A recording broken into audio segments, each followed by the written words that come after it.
l'actu sur King FM. Mesdames, Messieurs, bonjour. Les brèves que nous démarrons avec le président de la Fédération nationale des cadres libéraux, Cheikh Tidiane Seck, qui avait révélé dans l'une de ses dernières sorties que le pape Bissopi et le président de la République Macky Sall se sont rencontrés lors de la fête de l'Eid el-Kabir. L'information avait été vite démentie par notamment les deux camps. Mais 10 jours après les retrouvailles entre ces deux personnalités, lors de l'inauguration de la mosquée Masalikul Jinan, le magazine Jeune Afrique, qui a consacré la une de son dernier numéro, a confirmé le deal concocté lors de cette fête musulmane. En effet, le journal, qui se fie aux informations d'un collaborateur de Macky Sall, rapporte qu'un accord aurait été trouvé lors de la dernière Tabaski ce 11 août dernier. La sociologue Fatou Sousa redoute que la plénière du 11 octobre sur l'affaire des 94 milliards serve de point de départ d'une opération de liquidation politique d'Ousmane Sonko. Invité de l'émission Objection sur Sud FM ce dimanche, elle déclare: à entendre parler les acteurs politiques, il y a une volonté manifeste d'un certain nombre de personnes autour du président Macky Sall qui veulent liquider Sonko. Selon la sociologue, le pire est que ces personnes avancent à visage découvert et ne cachent pas leur volonté. Ce sont eux-mêmes qui le disent, renseigne-t-elle.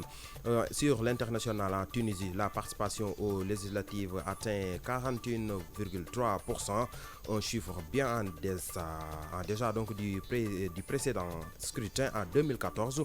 Les premières estimations donnent les partis Ennahda et Khald Tournès, la formation de Nabil Koroui en tête.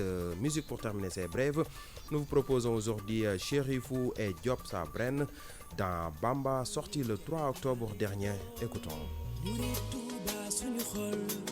Murid xel comme sunu doon Baay Faal lay doon canta lay doon bu ñu jagee nañu xam ne lépp yow la bu ñu goree ñu sant la war na yow Bamba Cheikh Ahmadou Bamba xal nga yoon indi nga leer bu ñu jagee lépp yow la bu ñu goree ne la yow la jëf nga lu rëy ci xol ñu di ko seede indi nga xéewal indi nga naataange Touba mooy nga neel. La version wolof de ces brèves dans un instant.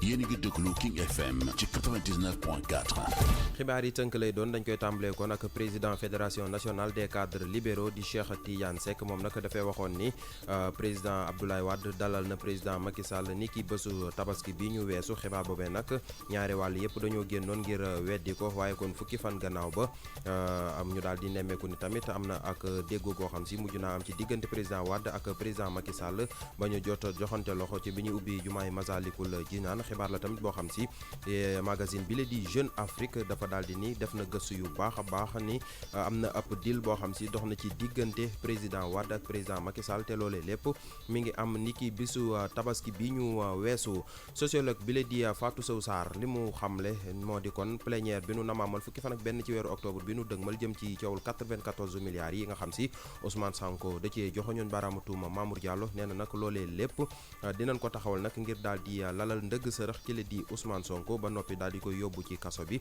moom sociologue bi mu yokku ci ni moom boo déggee rek ni nga xam si ñoom la ñuy fare ci nguur gi di waxe nga war a xam ni kon noppi nan ngir tegi pexe ba dugal ki la di Ousmane Sonko ci biir kaso bi. ñu wax kon xibaar yi ci dendu Afrique ak Tunisie. jàppale ni kon élection yi fa doon am ñi nga xam si ñoo ci daal di bokk téeméer boo jël ñeent fukk ak benn ya ñoo ci daal di participer. loolee nag xaw a am ko wuute ak atum 2014 waaye nag ba fii jàppale ni première estimation maanaam xalaat yu njëkk la mu joxe moo di kon ki la di Ennahda parti ba mu bokk ak Khald Tournès ñoom nag ñoo nar a daal di féete ca kaw. wàllum tàggat yaram jàppale ni kon li nga xam si moo jëmoon ci génération foot ak Zamalek loolee am na mbir mu yees. club sénégalais bi nag waa CAF daal di nañ koy invité kon ci beneen tirage boo xam si dina daal di am niki àllarba juróom-ñeenti fan ci weeru octobre bi nu dëgmal. wàllu musique la ñuy jeexale tënkum xibaar yi tey ñu leen di dégtal Chérif ak Diop Sabren woy la woo bees wu nu duppee Bamba génn ñetti fan ci weeru octobre bi ñu weesu ñu teewlu. xal nga yoon indi nga leer bu ñu jàggee lépp yow la bu ñu góoree ne la yow la jëf nga lu rëy ci xol ñu di ko seede indi nga xéewal indi nga naataange Tuuba mooy nga neel di suñu mbégte islam amati ndam ñu di ko féete diggante wiir maa yomba julli jegi gàk noonam yaa taxu ko yéen ñi yaanam ba yàlla la dey lak yoonen ba la mu tontu biro ba ca Ndar taxaw ne yàllay buur revalve ñu ko naa mi ngi noonu mbokk yi lii tënk la woon ci ay xibaar yeneen i xibaar 8h30 lay doon waaye léegi lay Al Ndiaye ak équipe am ñooy wëyal King Morning. Nous vous retrouvons à 8h30 pour l'essentiel de l'actualité, toujours nous ici avec Saliou, n'est-ce pas Saliou? Oui, exact. Alors, félicitations à toute la rédaction parce qu'ils seront mis à contribution dans l'émission 9-11 animée par Kals à partir de 9h05, Fils sur King FM 99.4, un deuxième rendez-vous, le plus important de la matinée, Fils sur King FM à ne surtout pas rater, c'était l'essentiel de l'actualité, mesdames et messieurs.